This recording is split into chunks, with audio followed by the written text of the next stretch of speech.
प्रेम से बोलिए सतगुरु साहिब जी की जय हो। सतनाम साहिब। हे साहिब, आपका अनंत अनंत शुक्रिया, अनंत अनंत आभार। साहिब जी आपकी सर्वदा ही जय जयकार। आदरणीय सर्व संतों की जय हो। उपस्थित आदर के योग्य सभी जीवात्माओं को मेरा नमन। सतनाम साहिब। आप सब में बैठे परमपिता परमात्मा को शत शत नमन।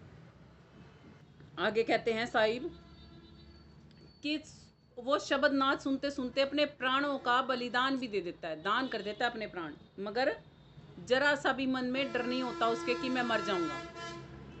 जैसे सती चढ़े सत ऊपर, पिया की राह मन भाई।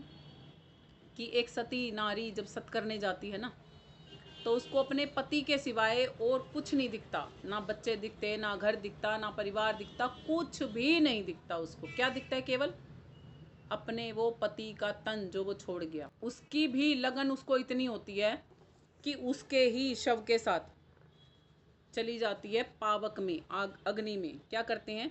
पावक देख डरे नहीं वो, हसत बैठ शर्माही।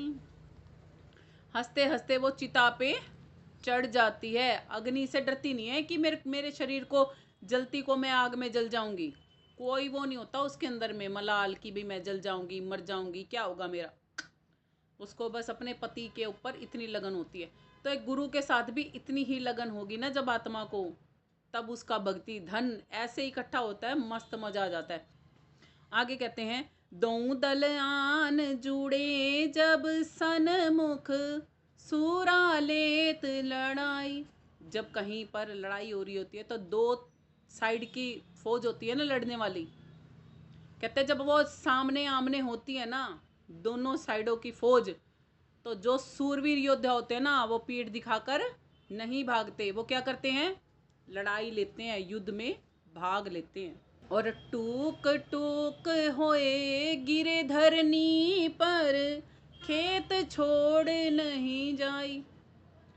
अपनी उस युद्ध भूमि को छोड़कर वो नहीं भागते, चाहे भले उनका अंग अंग कट के गिर क्यों ना जाए। सुना भी है ना, हमारे हिंदुस्तान में तो बहुत सारे ऐसे महारथी हुए हैं और उनके ऊपर फिल्में भी बनाई गई हैं बहुत सारी, है ना। एक एक अंग टूट के गिरने लग जाता है ना, हाथ कट जाते हैं फिर भी लड़ते रहते हैं, पाँव कट जाते हैं फिर भी लड़ते रहते हैं। इतनी डट के भक्ति करनी है, भले ही प्राण क्यों ना शरीर में से निकल जाएं। है इतनी लगन, है इतनी लगन, इसीलिए कह रहे हैं वो, लगन कठिन मेरो भाई, गुरु से लगन कठिन मेरो भाई। लगन बहुत कठिन है। आगे क्या कहते हैं? जैसे पपीहा प्यासा नीर का पीहा पीहा रट लगाई। कि भाई वो कौन सा पानी पीता है पता है आपको? पपीहा स्वाति बूंद के नक्षत्र का जो पानी होता है ना, वो पीता है।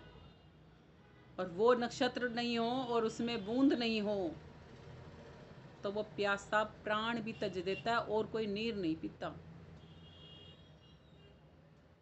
उसकी कितनी लगन है उस स्वाति नक्षत्र की बूंद के लिए।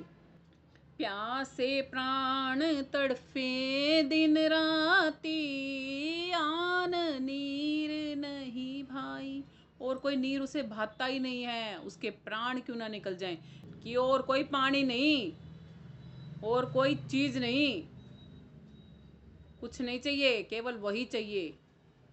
जब सुरती को इतनी लगन होती है ना कि मुझे केवल शब्द ही शब्द चाहिए, चाहे मेरे घर का नाश हो, चाहे मेरी दुनिया का, इस संसारी दुनिया का नाश हो, चाहे मेरे तन का नाश हो, चाहे कुछ भी हो, मैंने तो एक ही चीज चाहिए, मालिक मालिक मालिक मालिक, शब्द शब्द शब्द शब्द शब्द शब्द शब्द शब्द शब्द शब्द, बस और कुछ नहीं दिमाग में हो दिन रात।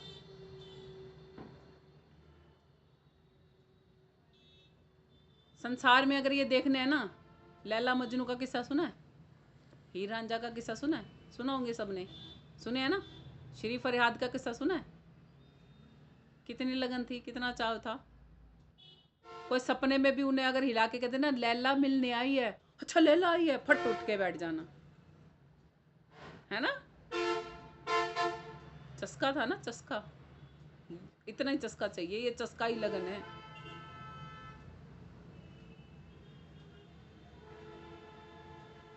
अरे अंगारों पे चल पड़ा था मजनू अपनी लैला के लिए, लोग कह रहे थे। और इस मजनू के पैरों में ऐसा क्या था कि अंगारे भी पार कर गया, इसकी जलन ही नहीं हुई। तो किसी ने कहा था, अरे प्रेम की प्रकाष्ठा देखनी है ना, तो मजनू के पाँव पे नहीं, लैला के पाँव देखो जरा जाके, निशान तो उसके उगड़े थे। मजनू को कोड़े पड़ते थे तो लैला के शरीर पे उगड़ते थे, तो मजनू जब उस पे चला होगा तो लैला के पाँव में छाले पड़े थे भाई। जैसे वो मजनू भेजता था ना चुपके चुपके अपनी लैला के पास संदेश कि हाय मेरा कोई संदेश दिया मेरी लैला ने, ऐसे ही मेरे पास कोई भी आता है ना, मैं पकड़ के कहती रहती हूँ जाया ना एक बारी गुरुजी के पास। कोई मेरे से पूछता है गुरुजी के पास जाना चाहिए कि नहीं, हाँ जरूर जाना चाहिए, दर्शन कराओ, मेरे को बताना उनका हालचाल आके कैसे हैं वो। क्यों, ये चस्का चाहिए, चस्का, चस्का लगा लो अपने आप को भी, ऐसे ही मालिक से मिलने का चस्का लगता है। संसार में जब प्रीत किसी मनुष्य से इस तरीके की होती है ना, तब उस मालिक का भी पता चलता है कि उससे भी प्रीत ऐसे की जाती है, उससे भी ऐसे चस्का लगता है। आगे कहते हैं साहिब कि उतनी प्रीत लगानी है, तो अब मालिक से प्रीत लगाने के बारे में बताते हैं साहिब क्या करना पड़ेगा। छोड़ो अपने तन की आशा, निर्भय हो गुण गाई, भय रहित हो जाओ कि मैं मर जाऊंगा, क्या होगा मेरा, क्या कहेंगे लोग, ये सब कुछ छोड़ दो, निर्भय हो जाओ। कहीं कबीर सुनो भाई साधो, नहीं तो जन्म नशाई। अगर ऐसा नहीं कर पाए तो क्या होगा, जन्म व्यर्थ खो जाओगे। देख लो अब निर्भय होना है कि नहीं होना। इसी के साथ आज के सत्संग को यहीं विराम करते हैं। प्रेम से बोलिए सतगुरु साहिब जी की जय हो। सतनाम साहिब। आप सभी को मेरा प्रेम भरा सतनाम साहिब। YouTube पर आ रहे ये सत्संग और भजन यदि आपको अच्छे लगते हैं तो चैनल को सब्सक्राइब कीजिएगा, बेल आइकन को प्रेस कीजिएगा, अपने प्रियजनों के साथ इन वीडियोस को शेयर कीजिएगा, अपने कमेंट बॉक्स में ज़रूर सेंड कीजिएगा। इससे मुझे प्रेरणा मिलती है और आप सभी को समझने में मुझे आसानी होती है। इसी के साथ एक बार फिर से आप सभी को मेरा प्रेम भरा सतनाम साहिब। प्रेम से बोलिए सतगुरु साहिब जी की जय हो। सतनाम साहिब।